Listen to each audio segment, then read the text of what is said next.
की बैठक आज वल्लभ भवन में माननीय मुख्यमंत्री शिवराज सिंह जी चौहान की अध्यक्षता में संपन्न हुई, जिसमें अनेक महत्वपूर्ण निर्णय हुए। एक लंबे समय से जो इंदौर प्रेस क्लब का हमारे पत्रकार साथियों का किराए के पुनर्निर्धारण का विषय लंबित बना हुआ था, आज कैबिनेट के द्वारा मुख्यमंत्री के द्वारा उसमें मासिक किराए में परिवर्तन करके 10,000 रुपया प्रति माह कर दिया है। एक बड़ी राशि की छूट इसमें कैबिनेट के द्वारा प्रेस क्लब को दी गई है मासिक। आप सबको विदित होगा, कोरोना महामारी के बाद सामूहिक विवाह कार्यक्रमों के संख्या में इस बार बहुत वृद्धि हुई है, क्योंकि 2 बरस विवाह में किसी न किसी रूप में आयोजनों में बड़े कार्यक्रमों में प्रतिबंध थे, इसलिए रोका गया था।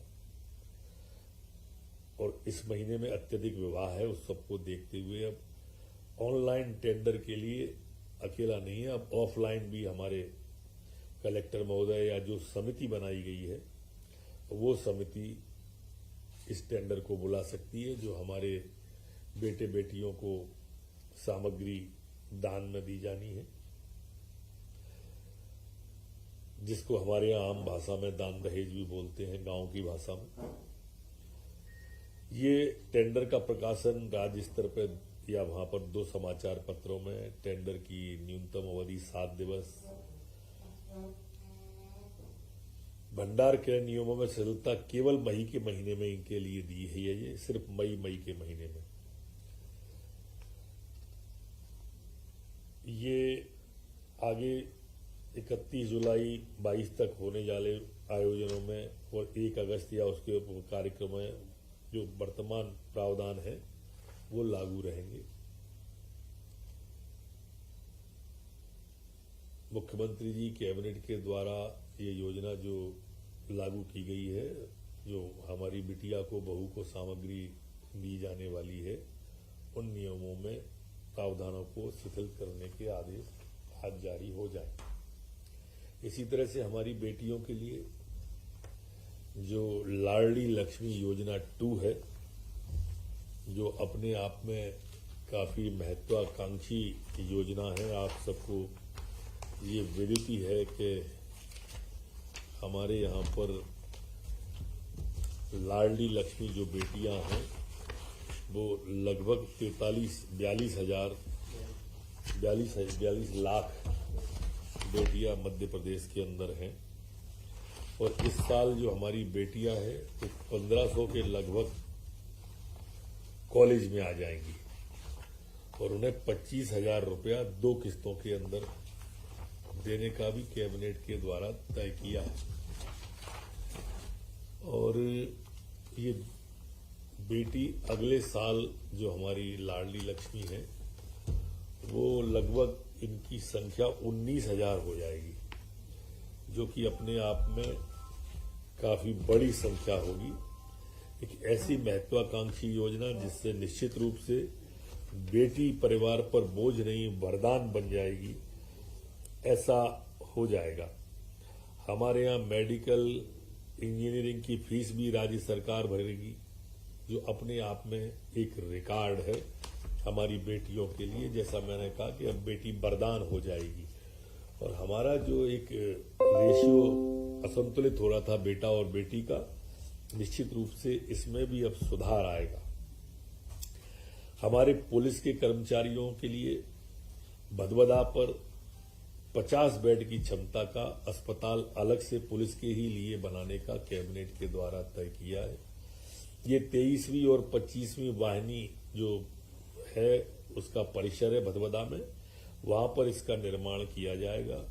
इसकी फर्नीचर के लिए आज राशि स्वीकृत हो गई है, इसके मेडिकल उपकरणों के लिए आज राशि स्वीकृति हो गई है, इसके पदों के लिए आज राशि स्वीकृत हो गई है, कैबिनेट के द्वारा सहमति दे दी गई है। MSME विकास नीति 2021 के अंतर्गत फर्नीचर और खिलौना निर्माण इकाइयों को विशेष वित्तीय सहायता देने का भी आज कैबिनेट ने तय किया है। इसके अंतर्गत सहायता प्राप्त करने वाली इकाइयों को एमएसएमई विकास नीति के अंतर्गत लाभ मिलेगा। इसमें प्लांट मशीनरी भवन संपत्तियों पर उद्योग विभाग विकास अनुदान 40% देय होगा। वित्तीय संस्थाओं के टर्म लोन पर 5% की दर से 5 साल के लिए अधिकतम 2 करोड़ रुपए प्रतिवर्ष ब्याज का अनुदान दिया जाएगा। सभी पात्र नवीन इकाइयों को उच्च दाब विद्युत संयोजन के लिए 5 साल तक के लिए 100% विद्युत शुल्क की छूट दी जाएगी। उच्च दाब विद्युत उपभोक्ताओं को नवीन कनेक्शन पर कमर्शियल उत्पाद दिनांक से 5 साल के लिए ₹1 प्रति यूनिट की सहायता दी जाएगी। इसी तरह से भूमि बैंक ऋण दस्तावेजों को चुकाए गए पंजीयन शुल्क की स्टैंडर्ड ड्यूटी में 50% छूट दी जाएगी। इसी तरह से गुणवत्ता प्रमाण पत्र प्राप्त करने पर 25% लागत प्रतिपूर्ति की अधिकतम 10 लाख तक की तथा प्रमाण पत्र पर अधिकतम 2.5 लाख तक की सहायता ये प्रदान होगी।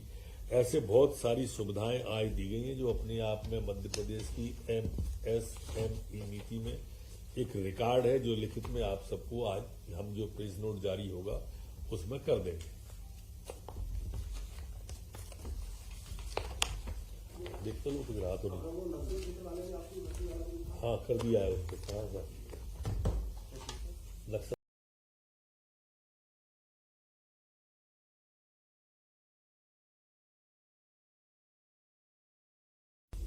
नक्सल प्रभावित क्षेत्रों में जो हमारे 3 जिले मुख्य रूप से बालाघाट, मंडला और डिंडोरी हैं और 10 विकासखंड हैं, इसमें सटीक मुखबरी को सफल करने के लिए एक नक्सल उन्मूलन अभियान संचालित कर रहे हैं। यहाँ पर 150 पद इसके स्वीकृत आज मध्य प्रदेश की कैबिनेट ने किए।